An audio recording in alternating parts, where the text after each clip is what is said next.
শেখ হাসিনার বাপের নাম, শেখ হাসিনার বাপের নাম হরে কৃষ্ণ হরে রাম। বাপ ছিল কম্বল চোর, মেয়ে হলো ভোট চোর, মেয়ে হলো ভোট।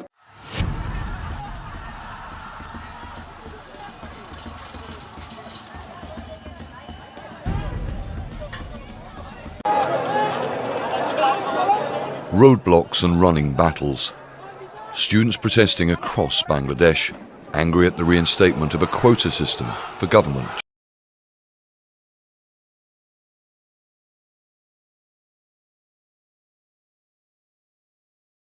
বিসমিল্লাহির রহমানির রহিম। আসসালামু আলাইকুম।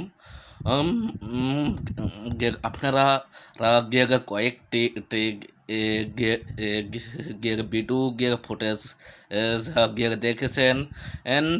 একটি ভিডিও ফুটেজে পুলিশকেও ছাত্রছাত্রীরা ধইরা এরা কেলানি দেওয়া শুরু করছে। পুলিশের ডরে ভাগছে যে ছাত্রছাত্রী খেপে গেছে।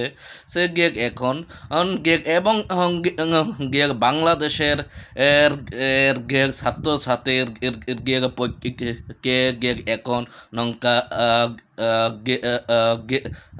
ভারতের ছেলেমেয়েরাও যোগ দিয়ে ফেলছে এবং ইন্ডিয়ার আর মোদি সরকার আর বাংলাদেশ এই আন্দোলন নিয়ে শেখ হাসিনারে কি দিয়ে সহযোগিতা করছে, সেনাবাহিনী দিয়া না বোমা দিয়া না কি দিয়া সহযোগিতা করছে বিস্তারিত তো এই ভিডিওতে থাকবে। আপনারা দেখতে পারবেন এবং শুনতে পারবেন। সোনিয়া নিয়া আবার রিপোর্ট থেকে চলে আসুন দেখে আসি। শেখ হাসিনার বাপের নাম, শেখ হাসিনার বাপের নাম হরে কৃষ্ণ হরে রাম। বাপ ছিল কম্বল চোর, মেয়ে হলো ভোট চোর, মেয়ে হলো ভোট।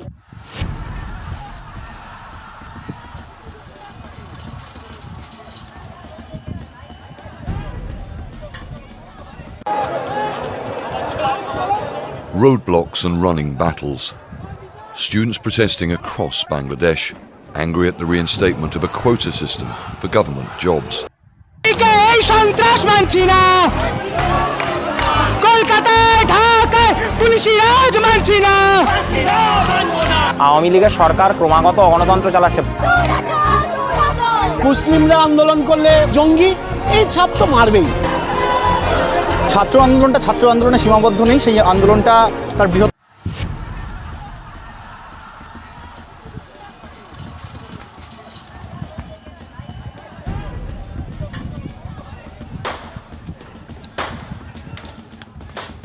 নমস্কার, নিউজ 18 বাংলা ডিজিটালে আপনাদের সকলকে স্বাগত। আপনাদের সঙ্গে রয়েছি আমি সোনিয়া। আজ আলোচনা করতেই হচ্ছে বাংলাদেশের পরিস্থিতি নিয়ে।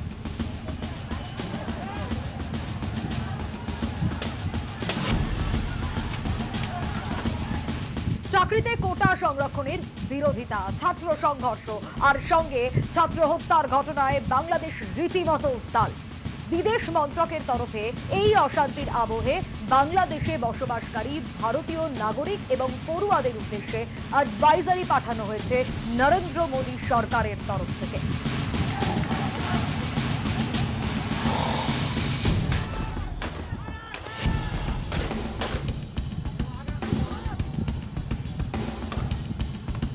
ঢাকায় বুধবার রাতে সংরক্ষণ বিরোধী আন্দোলনকারীদের উপর গুলি চালানোর অভিযোগ ওঠে। কি পরিস্থিতি বাংলাদেশে এই মুহূর্তে জানানোর চেষ্টা করছি আপনাদের। বাংলাদেশ রীতিমতো উত্তাল হয়ে রয়েছে। কি অভিযোগ আর পুলিশের লাঠি এবং ছড়া গুলিতে অন্তত 6 জন আন্দোলনকারী গুরুতর জখম হয়েছেন বলে খবর। ঘটনার প্রতিবাদে বৃহস্পতিবার সর্বাত্মক অবরোধের ডাক সংরক্ষণ বিরোধী আন্দোলনকারীদের। এখানেই শেষ নয়, সংঘর্ষের ঘটনায় মঙ্গলবার 6 জনের মৃত্যু হয়েছিল ঢাকা, চট্টগ্রাম এবং রংপুরে। আন্দোলনকারীদের উপর পুলিশ গুলি চালিয়েছে বলে অভিযোগ ওঠে। রীতিমতো উত্তাল পরিস্থিতি, দফায় দফায় সংঘর্ষ, উত্তেজনা। শুধু তাই নয়, আবু সাইদ নামে ইংরেজি বিভাগের এক ছাত্র পুলিশের গুলিতে প্রাণ হারিয়েছেন সাইদ। আর তার গুলি খাওয়ার ঠিক আগের মুহূর্তের ছবি আপনারা প্রত্যেকে দেখেছেন হয়তো, কারণ সেই ছবি এই মুহূর্তে সোশ্যাল মিডিয়ায় রীতিমতো ভাইরাল। বুক চিতিয়ে দাঁড়িয়ে রয়েছেন তিনি। আর তারপরেই বুধবার সমস্ত কলেজ বিশ্ববিদ্যালয় অনির্দিষ্টকালের জন্য বন্ধ ঘোষণা করে দেওয়া হয়। পড়ুয়াদের ক্যাম্পাস ও হস্টেল ছাড়ার নির্দেশ দেওয়া হয়। কিন্তু ঢাকা বিশ্ববিদ্যালয় সহ বিভিন্ন শিক্ষা প্রতিষ্ঠান খালি করতে গিয়েই বুধবার প্রতিরোধের মুখে পড়তে হয় পুলিশকে। পুলিশ জোর করায় ঢাকা চট্টগ্রাম মহাসড়ক অবরোধ করে দেন আন্দোলনকারীরা। দফায় দফায় বিক্ষোভ, উত্তেজনার পরিস্থিতি। সামনে একটি টোল প্লাজা এবং পুলিশ কিয়স্কে আগুন ধরিয়ে দেওয়া হয় বলে অভিযোগ ওঠে। ভাঙচুর, এমনকি পথ চলতি গাড়িতেও হামলা চালানো হয় বলে অভিযোগ ওঠে। পুলিশ বাধ্য হয় কাঁদানে গ্যাস ছুড়তে, বাধ্য হয় লাঠি চার্জ করতে। সাউন্ড গ্রেনেডের পাশাপাশি ছড়া গুলি ছোড়া হয় বলেও অভিযোগ ওঠে। এর আগেও শাহবাগ আন্দোলনে উত্তাল হতে দেখা গিয়েছিল। তবে এই মুহূর্তে বাংলাদেশে যা পরিস্থিতি তা দ্রুত স্বাভাবিক হোক, এটাই কাম্য। আসসালামু আলাইকুম। গিয়ে আমার গিয়ে প্রিয় গিয়ে ভাই বোনেরা, গিয়ে আপনারা বিস্তারিত তো গিয়ে দেখছেন গিয়ে ভিডিও গিয়ে ফুটেজগুলা গিয়ে সোনিয়া পার আর গিয়ে রিপোর্ট থেকে গিয়ে শুনছেন গিয়ে ইন্ডিয়ার গিয়ে তো সন্ত্রাস মোদি এই বাংলাদেশের আন্দোলনের মাধ্যমে কি দিয়ে শেখ হাসিনা কে ইয়া করলো এবং বাংলাদেশে ছাত্রছাত্রীর প্রতিভা দেখে সাহসতা দেখে আন্দোলন দেখে এবং ভারতের ছেলেমেয়েরাও রাজপথে নেমে গেল আন্দোলনের মাধ্যমে আমি একজন প্রবাসী, সে রেমিটেন্স যোদ্ধা। আমি একজন আমি সকল প্রবাসী ভাইদেরকে লাখো লাখো অনুরোধ করে বলতেছি আপনারা কই ব্যাংকের মাধ্যমে টাকা পাঠাবেন না, একটা টাকাও ছাড়বেন না। আমরা সকল প্রবাসী যদি বাংলাদেশে টাকা না পাঠায়, এই তুই দেখবেন বাংলাদেশ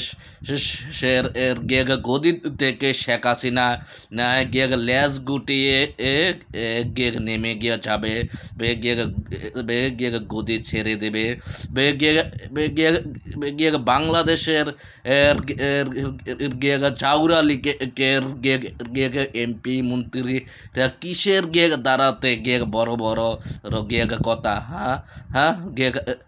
আইনমন্ত্রী, রেল মন্ত্রী, শিক্ষামন্ত্রী, প্রবাসীদের টাকা জঙ্গলি পুলিশের আর বেতন মিলে এমপির আর বেতন মিলে পোশাক আশাক, প্রবাসীরা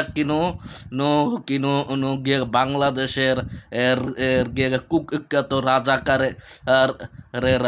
বেতনে চলে না। প্রবাসীরা বেতনে বাংলাদেশের সরকারি কর্মকর্তারা চলে এবং আমরা সকলে রেমিটেন্স পাঠানো বদ্ধ করে এরা দিলই দেখবেন আপনি ইচ্ছা দেশ ঠান্ডা হয়ে যাবে। বাংলাদেশ চলে কি দিয়া, ডলার দিয়া। ডলার যদি না পায় এমনি শেখ হাসিনা গদির থেকে ভাই নেমে যাইব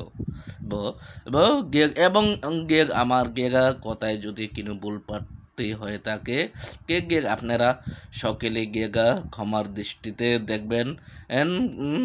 আমি এবারের মতো বিদায় নিচ্ছি। আসসালামু আলাইকুম।